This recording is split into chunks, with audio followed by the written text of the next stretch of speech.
227 promised warmth, humor, and community. But time exposed a far darker aftermath. Some stars vanished, some survived tragedy, and a few paid a devastating personal price. Nearly 40 years later, their real stories are more shocking than any punchline. Marla Gibbs as Mary Jenkins. Marla Gibbs was born June 14, 1931, in Chicago, Illinois. She was already 54 years old when 227 premiered in 1985. She carried the series as Mary Jenkins, the sharp-tongued, resilient building manager whose humor masked authority, pain, and survival instinct.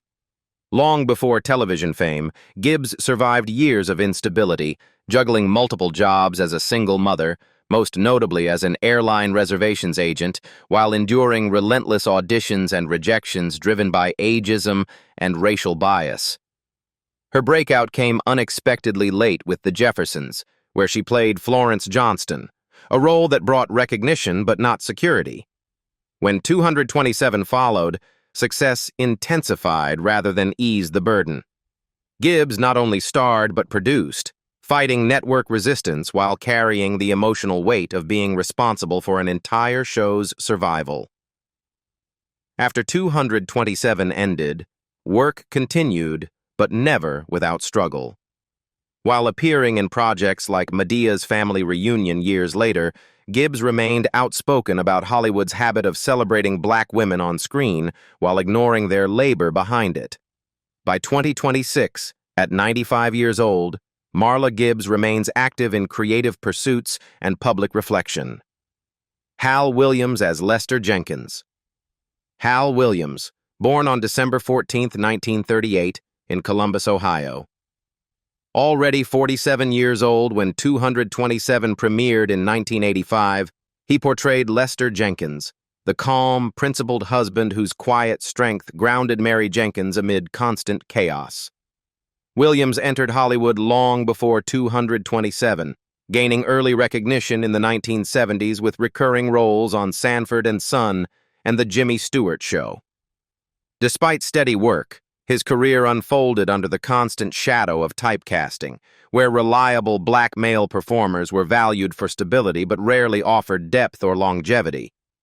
By the time 227 arrived, Williams understood the fragility of television success, even as the role finally placed him at the center of a hit series. When 227 ended in 1990, offers slowed, then nearly disappeared, not because of scandal or decline in talent, but because sitcom husbands aged out of relevance.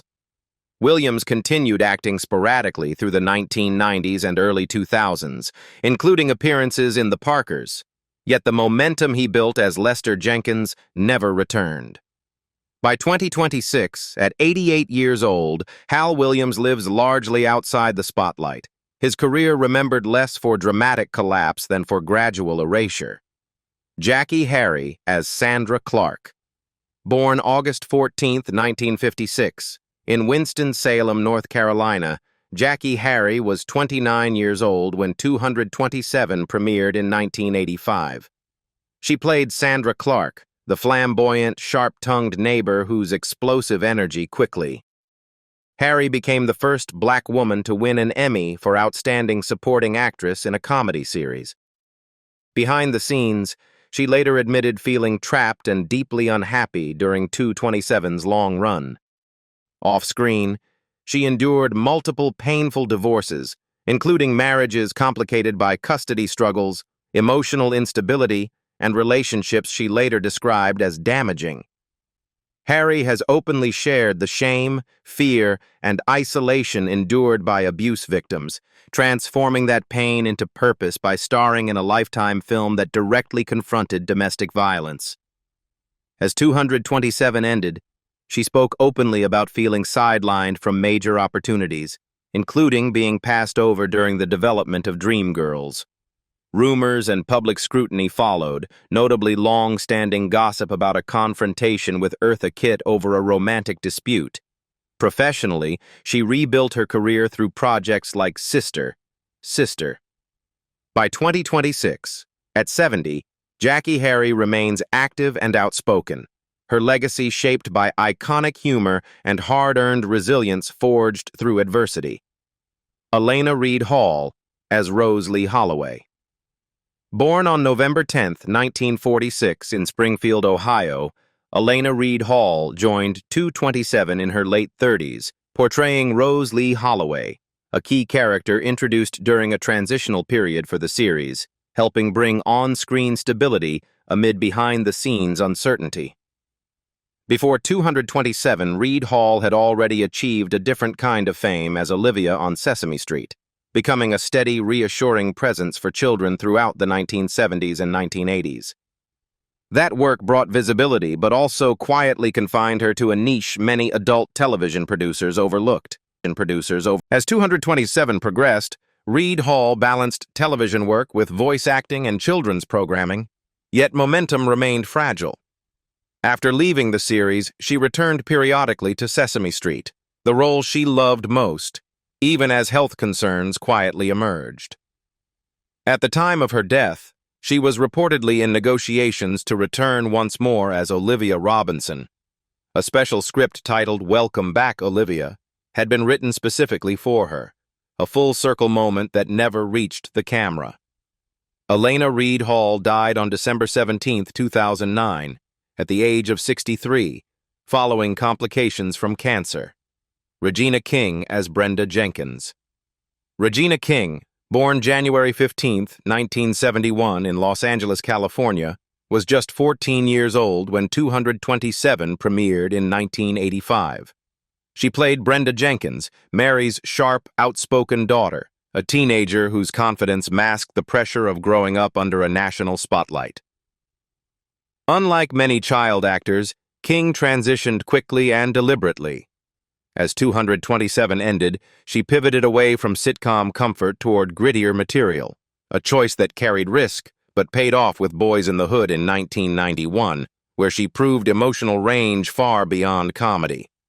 Roles in Jerry Maguire and later Ray reinforced her credibility, but the pressure to outperform her past never eased. In 2022, King's son, Ian Alexander Jr., died by suicide shortly after his 26th birthday. The tragedy devastated her privately and publicly, forcing her to confront grief while remaining visible in an industry that rarely pauses for mourning.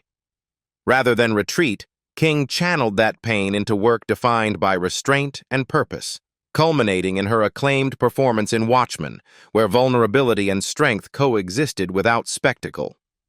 By 2026, at 55 years old, Regina King remains active as an actress, director, and producer, working selectively. Curtis Baldwin as Calvin Dobbs. Curtis Baldwin was born November 25, 1967, in Los Angeles, California. He was only 18 years old when 227 premiered in 1985. He portrayed Calvin Dobbs, the good-hearted, soft-spoken teenager whose quiet optimism contrasted sharply with the show's louder personalities. As 227 progressed, Baldwin grew up on camera, carrying the subtle pressure placed on young actors to remain recognizable but not evolve too far beyond audience comfort. When the series ended in 1990, Baldwin found himself caught between childhood recognition and adult invisibility. He landed occasional guest roles in early 1990s television, including appearances on The Fresh Prince of Bel-Air, but none offered lasting momentum or reinvention. Rather than chase diminishing callbacks, Baldwin gradually stepped away from acting, choosing stability over public struggle. The decision was quiet but final, an exit shaped more by indifference than failure. Now, in 2026, at 59 years old, Curtis Baldwin lives outside the entertainment spotlight, his legacy tied almost entirely to 227. Helen Martin as Pearl Shea. Born July 23, 1909 in St. Louis, Missouri, Helen Martin was 75 years old when 227 premiered in 1985. She played Pearl Shea, the sharp-tongued elder whose blunt honesty and lived-in authority cut through the building's daily noise. After years of stage work and small screen appearances, She finally gained national recognition in the 1970s as Pearl Shea on Good Times, a role that established her unmistakable presence but did not secure lasting stability. By the time she returned to the same character on 227, fame arrived as an echo rather than a breakthrough, respect without the protections younger stars often receive. Working well into her late 70s, Martin carried the physical strain of long sets and recurring health issues without complaint, determined not to disappear quietly. After 227, appearances became sporadic, and the industry that had discovered her late offered little support as her health declined. Diabetes complications increasingly limited her mobility, turning her final years into a slow withdrawal rather than a celebrated farewell. Martin died of a heart attack on March 25, 2000, in Monterey, California, at the age of 90. Jackée Goodwin as Tiffany Holloway. Jackée Goodwin, born August 2, 1973, in New York City, she was barely 12 years old when 227 was well underway in the mid-1980s. She appeared as Tiffany Holloway, the bright, observant child whose brief moments on screen added emotional contrast to the adults' conflicts. Goodwin entered television early, navigating auditions and sets while still in grade school. Around the same period, she appeared on popular shows such as Webster and The Cosby Show, gaining steady work that suggested a long career ahead. But as she approached adolescence, the industry's interest cooled. Roles for young black girls narrowed quickly, and the transition from cute to complex rarely came with guidance or protection. That exit was not sudden, but intentional. She redirected her discipline toward education, confronting the identity shift many former child actors struggle to survive. Years later, she returned to public life not as a performer, but as a scholar, teaching, writing, and reframing her early fame as experience rather than destiny. In 2026, at 53 years old, Jackée Goodwin lives outside the entertainment industry, working in higher education. Sharon Brown as Rita. Born June 28, 1961, in New York City, Sharon Brown was in her mid-20s when she appeared on 227 during its original run in the late 1980s. She played Rita, a minor but visually striking character whose presence hinted at potential far greater than the screen time she was given. Brown worked steadily in the 1980s, landing guest roles on shows such as Hill Street Blues and Miami Vice, where her dramatic poise suggested a future beyond background appearances. Despite talent and exposure, she remained trapped in short arcs and one-episode roles, never granted the sustained narrative that allows actors to grow alongside audiences. As the 1990s arrived, visibility faded quietly. Brown's career became defined by near misses rather than breakthroughs, a pattern common among performers whose faces were recognizable but never fully embraced. The emotional toll of professional stagnation, combined with the instability of freelance acting, eventually pushed her away from the industry altogether.